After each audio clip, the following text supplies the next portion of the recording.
புராணங்கள்லாம் உண்மையா பொய்யா? சாஸ்திரங்கள்லாம் உண்மையா பொய்யா? வேதங்கள்லாம் உண்மையா பொய்யா? ஏன் கடவுளே உண்மையா பொய்யா அப்படின்லாம் இப்போ பட்டிமன்றம் நடந்துட்டு இருக்குது. நமக்கும் நிறையா சந்தேகங்கள் அதை பற்றி வருது. கருட புராணம் அப்படின்னு ஒன்று அந்நியன்கிற படத்தில் வந்த உடனே எல்லாருமே அதை தேட ஆரம்பித்தாங்க. கருட புராணம்னு ஒரு புக்கு இருக்குதான், செத்ததுக்கப்புறம் நம்ம செஞ்ச பாவ புண்ணியங்களுக்கு தகுந்த மாதிரி அதில் தண்டனையெல்லாம் எழுதியிருக்குதான் அப்படின்னு சொல்லிட்டு தேட ஆரம்பித்தாங்க.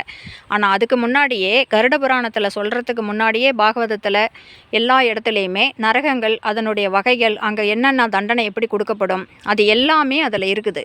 ஆனால் அதெல்லாம் படித்தோம் அப்படின்னா உண்மையிலேயே சொல்கிறேங்க, ரொம்ப ரொம்ப ரொம்ப பயமாக இருக்கும். ரொம்ப ரொம்ப பயமாக இருக்கும். உண்மையிலேயே அதெல்லாம் இருக்குமா, இப்படி நடந்தால் சமாளிப்போமா அப்படிங்கிற அளவுக்கு ரொம்ப ரொம்ப கொடூரமான தண்டனைகள்லாம் அங்கே இருக்குது.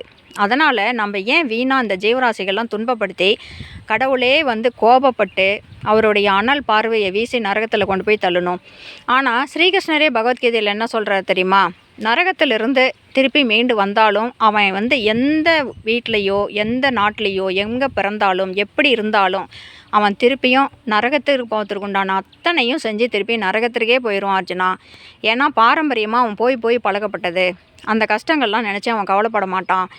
அதுக்காக பெரிய தண்டனை கிடைக்கும்னு நினச்சா கூட சின்ன சுகத்துக்காக அவன் அதை பண்ணிடுவான் அப்படின்னு சொல்கிறாரு.